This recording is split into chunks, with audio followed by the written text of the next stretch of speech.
Well, so as I mentioned here, our topic is on inner strength in alignment with truth. These are just some images I grabbed this morning. Very common to see these throughout uh, this country of ours. There is clearly something happening here.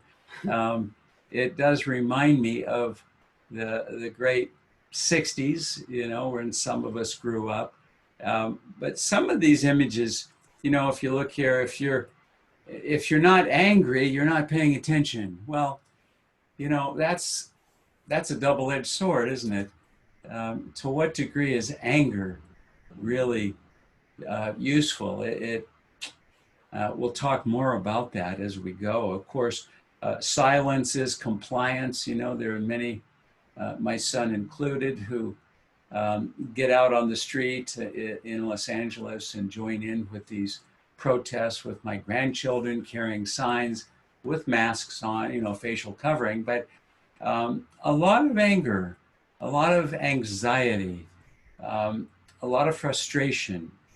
You'll notice here on the bottom right, the person crossed out the black and he's got the white, he's got all lives matter. And I think that's the deeper truth that we're all trying to express. The energy was certainly facilitated by this horrific murder of George, this black man, by the police. Clearly a tragic event in and among itself. And like most tragic events, it poses a great opportunity for a shift to occur. And so it is that we're looking forward to seeing just exactly what that shift is. I was going to sing this song tonight. I put the lyrics up because I thought they were so appropriate that in 1967, Buffalo Springfield, of course, Stephen Stills, the lead guitarist, he wrote these lyrics. And look at them, right? There's something happening. What it is ain't exactly clear. There's a man with a gun over there, all the police, all the military, all the National Guard telling you that you've got to beware. Everybody look what's going down. What's interesting here is the battle lines that are being drawn. Everybody's holding their signs. Nobody's right if everyone's wrong. And everybody seems to be yelling at each other with a tone of anger and anxiety. And clearly we wish to see positive change without question. But if we're all going to go out carrying signs on the streets, mostly saying hooray for our side, then are we not but victims of Maya? Are we not expressing duality? I'm right, you're wrong. Now, I'm not suggesting for a moment that there's any justification for the murder of any individual, and certainly not in the brutal way that George was murdered by the police. And clearly, we need to do something about the support our police need from us. And that support isn't going to happen out of anger, anxiety, animosity, fear. It's going to happen out of love and compassion. Police clearly need to shift in their role in our society. Right now, the big narratives going on is to defund the police, take the money away from them. Now, many are saying we should use that money for other more constructive purposes, for community awareness, for self-governance. And clearly that's a reasonable thing to talk about and to consider as alternatives. But I would suggest that the job that the police have is a very difficult one. We should not begin by saying that there are always a few bad apples in the basket. That's a very poor response, and this is the response we've heard from our leadership in Washington, and we hear it time and again. Clearly, these police officers that perpetrated this heinous crime were bad apples, but they should not have been carrying a badge nor a gun from the get-go in the first place. There needs to be better training. Police need to be not just enforcement officers, but they need to be psychologists. They need to be advisors. They need to be mentors. They need to learn how to listen, how to have empathy and compassion. These are skills that they are not trained for today. I know this because my father, who was a 33-year sheriff with LA County Sheriff's Department, I know clearly the attitude that he carries even to this day, almost now 90 years old. I know that his bigotry and his racism was a direct result of the training that he got 33 years as a policeman. He saw the worst in human nature. He considered anybody who was of a differing color to be a threat. And he clearly is racist as a result of that environment. I think that he would need significant help to shift from that way of thinking. I think that our police departments in this country really need to have re-engineering, a bottom-up re-engineering as to what their roles are within our communities, how they can be best trained and equipped in the execution of that role, and how we can have oversight within the communities themselves to ensure that that role is being met appropriately.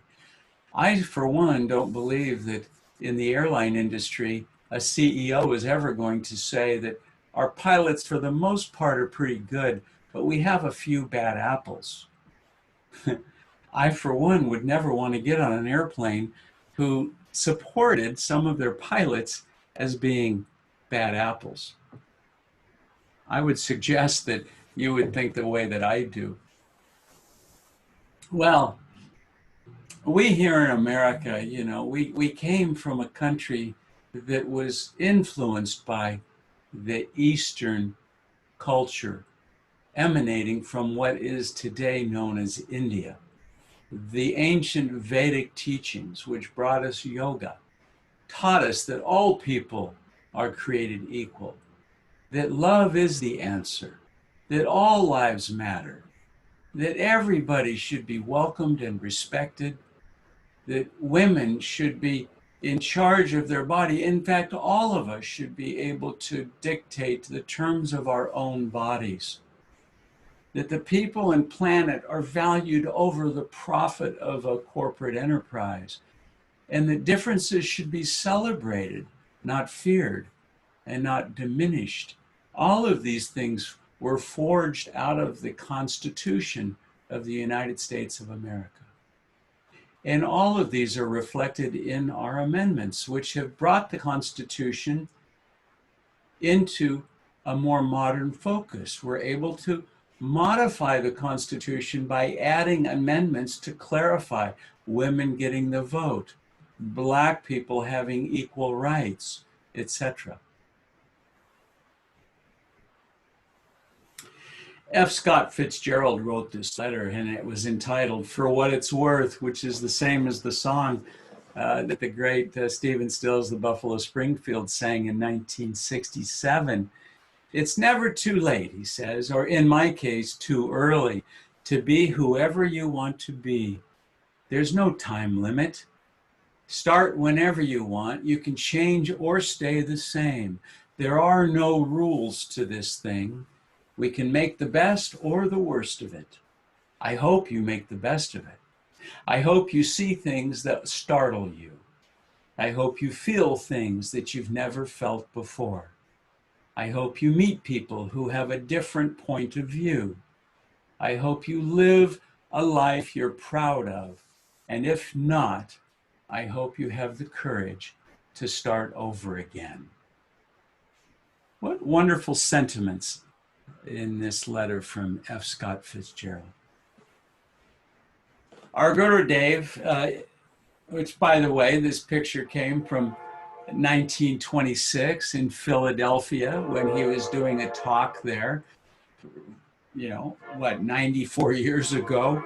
This young man from India who, out of the strength and conviction and faith in the divine, in the teachings that he shared with this country and each of us as devotees, he said, our trials do not come to punish us, but to awaken us, to make us realize that we are a part of spirit. And just behind the sparks of our lives is the flame of infinity. What a great concept that is from this young yogi from India. And so it is that we do need to stand up to the fear. And as you can see in that picture shown earlier in those signs, the anger and the animosity that is palpable. You can feel it as we walk on the street. You can feel people carrying signs. I saw them myself. White middle-class women standing in Encinitas on Coast Highway, angrily brandishing these signs for Black Lives Matter. And I truly looked at that woman and I felt sad. Not because she was standing out to make a difference. I thought that was a wonderful thing to do, but I felt sad because I felt a sadness coming from her. She didn't have love in her heart. She had fear. She had so much anxiety. It was bleeding from every pore. Gurudev had said, people are running, but there's no place in the world to which they can flee to escape themselves. There isn't any placard, platitude, poster, parade that one can go to that will make one bit of difference if they don't go within and change themselves first. Ultimately, each one of us must face ourselves. We can't run from that. We have to face the obstacles that we face within us. We have to take that one small step at a time. And over time, slowly, with the right consciousness and the right strength and determination, we come out stronger. You know, I'm a racist. I will say that in all fairness because, I grew up as a young surfer in the beach and I was called a kook by many. That's a form of racism. I was treated differently because maybe I didn't surf quite as good as some of the older guys. I went to Hawaii for the first time. I was chased out of the water on the north shore of Oahu called a haole, and we were calling them mokes. I remember the first Japanese people, that I had met, and I felt differently in their presence. I kept thinking about the World War and how we had interned so many of them in concentration camps in our own country. I remember the first Black man who I became a friend with when I was in elementary school. He was the only Black family that lived in our neighborhood. It was predominantly Chicano-Mexican. And the Mexicans, who were all lower class in gangs, were equally nasty, in fact, more so, to the Black young boy who went to our school. I've experienced racism in my life. And I will say honestly that if I look deeply within myself, even to this day, I can see differences in people. Now, I don't carry a banner and a placard and protest the streets. I'm protesting inwardly against that racism. I want to erase the ism of my own separations, born of my own environments, born of my own backgrounds, my own experiences. I want to free myself of those. And that's a job that only I can do. See, Gandhi had said that we must be the change that we wish to see in the world. If I want to see that all lives matter, then I need to begin to love this life, this being, this body, this soul.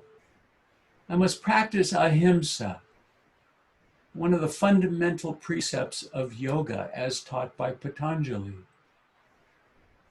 It isn't just an outer practice of being kind to all beings and kind to all animals and practicing nonviolence. It's practicing kindness to yourself. Jesus had given us the two fundamental rules. He firstly said, love thyself. And he secondly said, and love thy neighbor as thyself.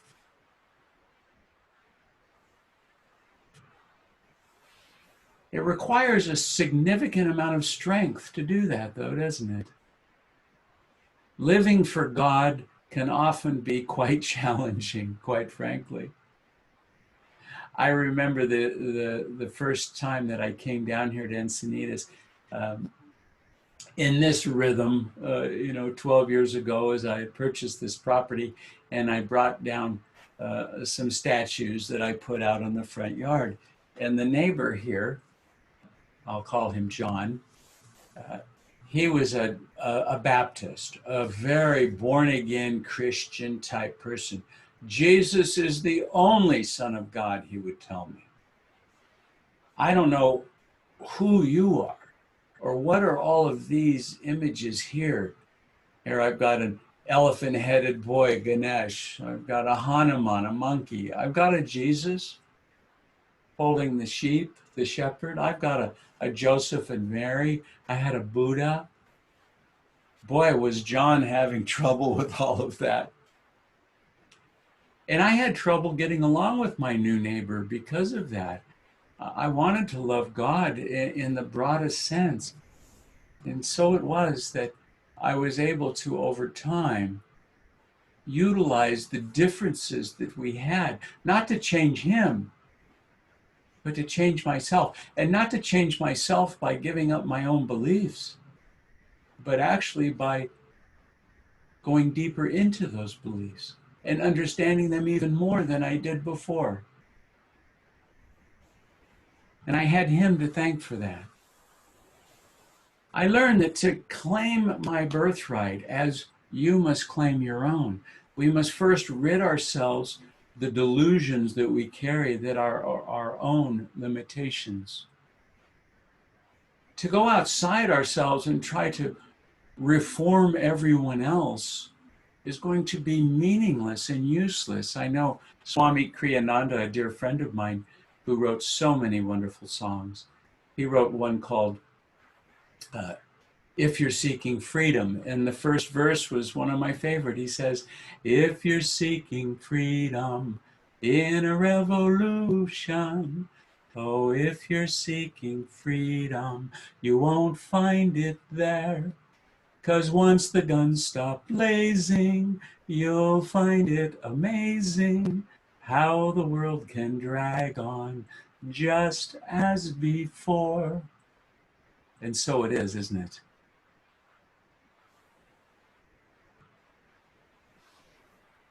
We have to remind ourselves a diamond is no less valuable when it's covered with mud.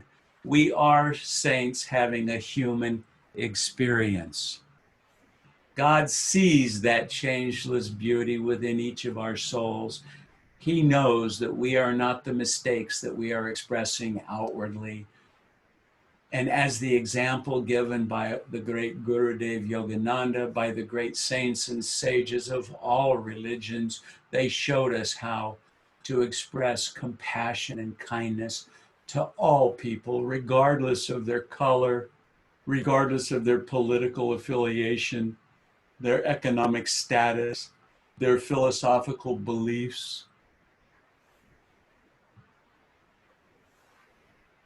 The final reason ultimately that we need to develop this inner strength is to increase our capacity to hold the infinite creative energy.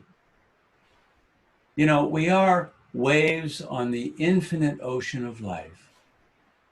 And as that wave, we are different. We see ourselves as a differentiated aspect of the ocean. But the ocean can exist without that wave. The wave certainly can't exist without the ocean. And we will ultimately merge back into that ocean, won't we? So I was saying to myself, don't be a baby, you know, be strong. A boxer doesn't become strong by fighting a lesser opponent. Don't be afraid to face those that have differing opinions. But don't go out and attack them for them to hold those opinions. Go inward and strengthen your own. There will always be darkness in this world. We will never eradicate it. Polarity, duality, Maya, if you will, the expression of duality, is a fundamental characteristic of this life in this dimension. It will not change. We come here because of it. We come here with free will and consciousness so that we can choose right from wrong, so that we can refine our understandings of our own divinity, so that we can increase our capacity to merge back into that infinite ocean of bliss that is our birthright. So everything comes to help strengthen us. And so it is that we should be expressing gratitude, not anger, not animosity, not fear, not the lower energies that move our vibration further down into the more basic aspects of our energy body, the more primitive aspects. We are in ascending Dwapara Yuga, an ascending arc of increasing consciousness around energy awareness. What a beautiful time it is for us to be alive. Everything that you need, everything that I need, everything that Anka needs is already within us. We already have it. It's the moral vigor that we really need to be developing here, developing that strength within, the power to follow our convictions. I was able to sit with that neighbor John, that Baptist, that born-again Christian, who had very different views than I around God and around Jesus and around the Bible. And we would sit for hours and talk about those things, never agreeing, but we still were able to talk. We learn how to actually live in the spirit of the kind of soul that we aspire to become, rather than the person that we feel we have to be to get ahead. We're not bent by the outer circumstances of our lives. We're not shaped by the opinion of others. You'll see a lot of that going on, of course, if you go out on the streets in these protests. Many people join into the protest just because they get caught up in that vibration. And many of them are criminal elements that get into that to take advantage of it so they can use it as an excuse to loot innocent businesses. I would suggest that the ends never justify the means. No matter how noble the cause, one should have a noble approach to its solution. To fight horrible incidents with anger and violence is to justify the original horrible incident.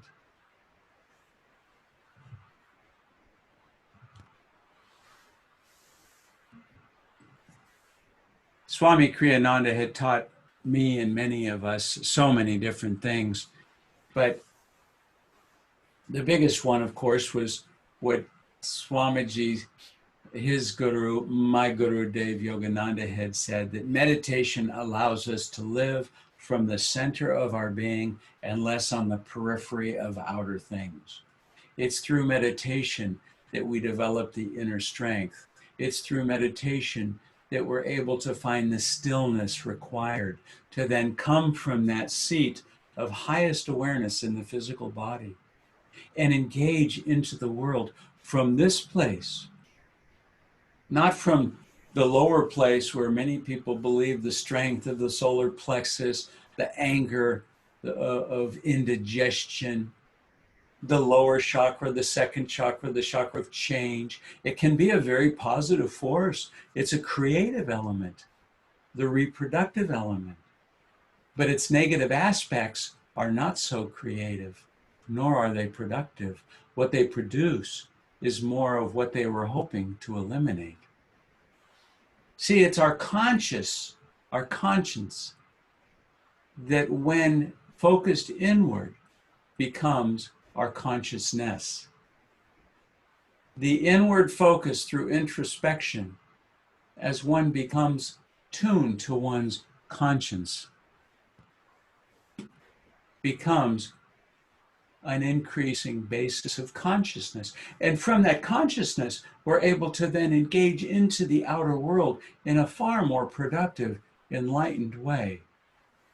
Gandhi here with Guruji had said, "My life is my message." I thought it was a beautiful statement because in the midst of 1940s, 1943 actually, he was leading many marches across India, the most famous, the Salt March, to protest the tax that the British government imposed on salt, a fundamental staple for the Indian diet.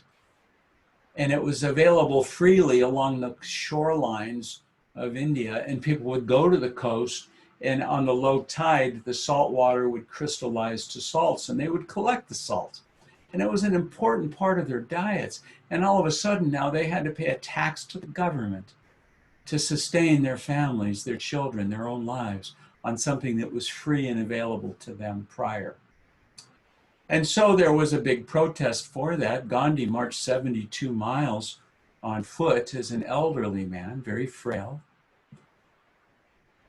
He was approached by the media who wanted to interview him, and they wanted to hear his story, and he quite simply said, "My life is my message. There's nothing more for me to say."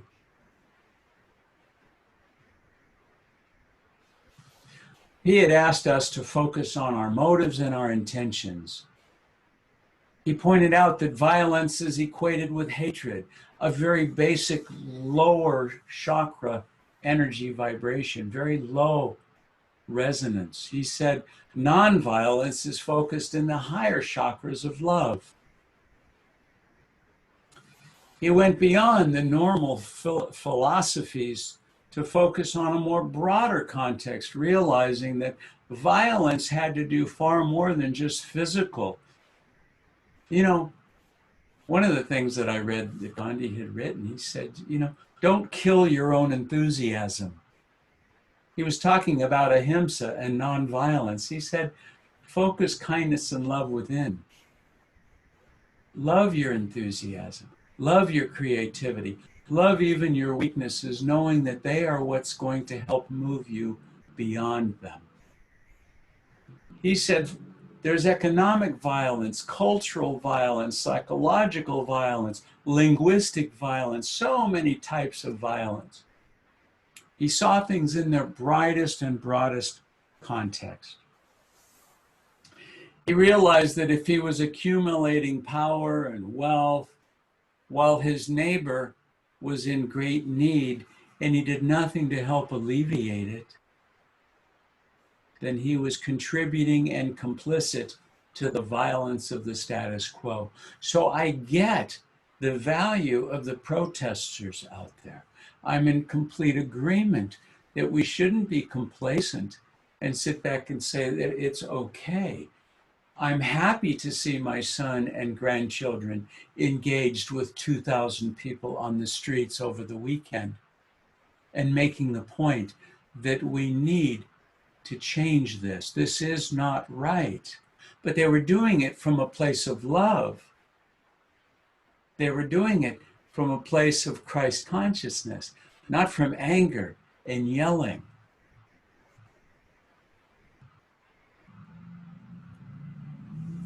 I've said before that the realities that we have are so limited.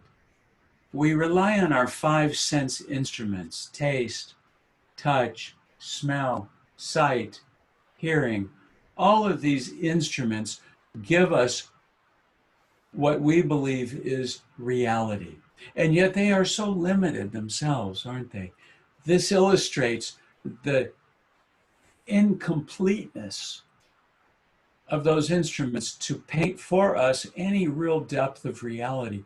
We really cannot use those senses. What we hear, what we see, what we taste, what we touch, what we smell is a fraction of what's truly going on.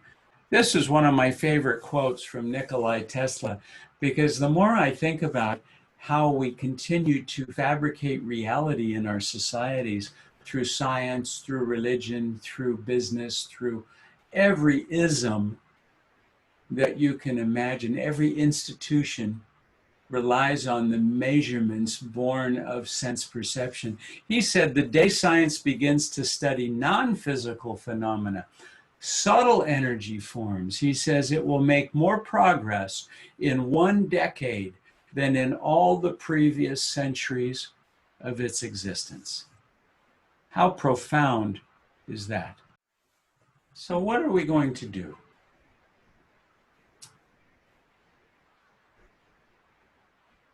You know, some of us have trouble really understanding where we should commit and where we shouldn't. And it does take willpower, doesn't it? It's not enough to be complacent and to just sit back. But mostly we need to develop the inner strength, the real moral vigor to get beyond the state of being in this limbo, the state of, well, it is what it is. And I'm quoting from our own president. That's not good enough. Having a few bad apples on a police force is not good enough any more than a few bad pilots on the fleet for an airline that I fly. That's not good enough. A regular practice of meditation will help to energize and infuse with us a higher divine reality, a vitality of energy that gives us the possibility to accomplish anything in life that we choose to accomplish. Anything. We have all that we need now.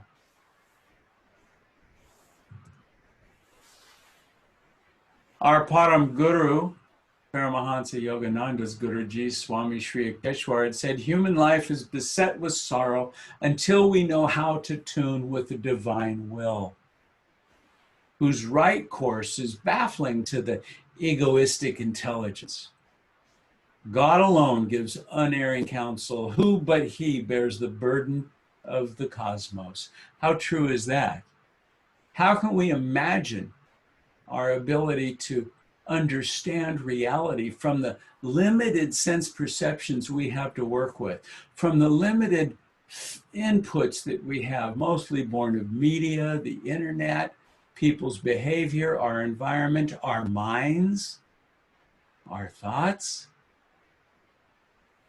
I will say, if I relied on those to create my reality, I would be a horrible human being. My only way is to tune into the Christ center, the divine consciousness, develop a moral character, a consciousness with a conscience that enables me to transcend the limitations of duality, to go beyond the conversation of you're right and I'm wrong, or I'm wrong, you're right, I'm right, you're wrong, the duality that is never ending in this plane of existence. Yoganandaji recommended introspection as an important aid for that spiritual unfoldment. I have found it to be absolutely essential. It begins by understanding the source of your thoughts.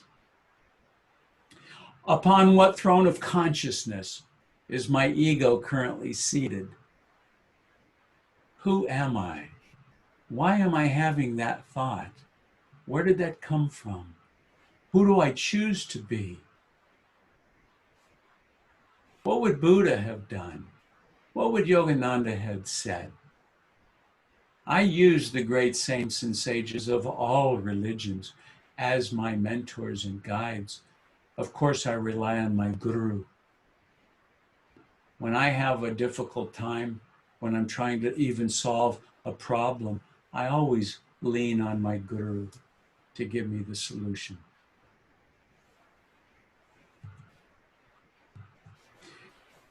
Focus your attention within, and you will feel a new power, a strength that will give you such peace in your body, mind, and soul, unlike anything you've ever believed possible. The light that we carry within us is so intense and yet beyond our perception, beyond our thoughts, our mind, our five sense instruments. There is no greater strength. There is no greater source of moral valor, no greater sense of consciousness than that inward protection one gets when one aligns one's energy, one's field, with that of the Creator.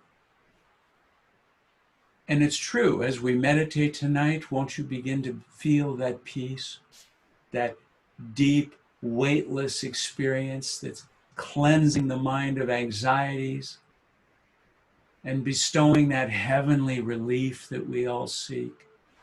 You know, we all are seeking the same thing: happiness and freedom from the pain and suffering that is inherent in this duality of life. The only solution to that is to go within, to tune to your own portable paradise. And in that stillness, we can really experience that oneness with everyone too. So that so we go beyond the duality, and we can really cultivate that compassion and love for everybody.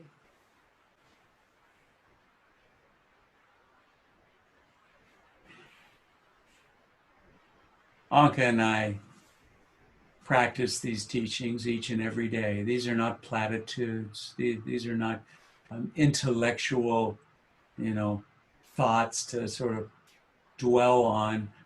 The truth is, like all the great scriptures, they're meaningless if not put into practice. And it is a practice. We've said time and again, one of the most important things for us, beyond the introspection, beyond learning who we are, beyond hearing every word that comes from our lips each and every day, and know that those words have power to shape our reality. But beyond all that is living in the presence of the divine, practicing the presence of God, feeling Him, asking Him to protect us, asking Him to guide us, having that conversation with God. And I trust that each and every one of you do that as well. And on the wave of Om, sending out your love and light to all beings on this planet, that they too may know the joy that is their birthright.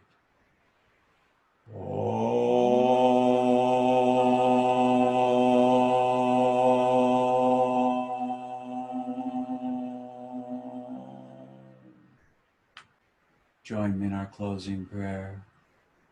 Father, Mother, friend, beloved God,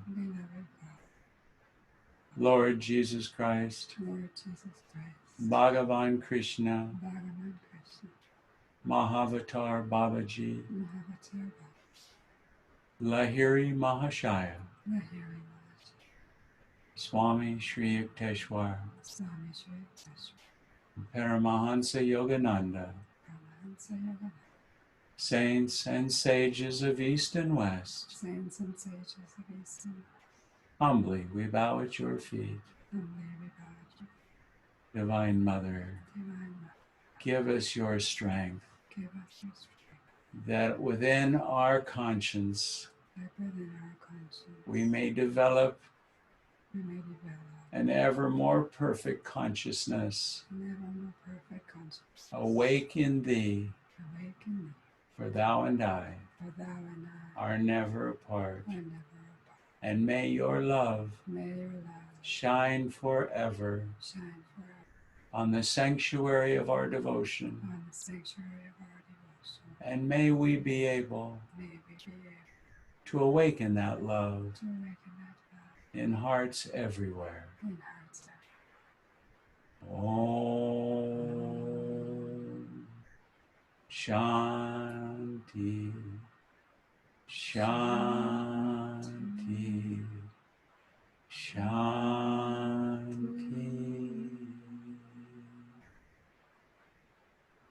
Namaste, my brothers and sisters.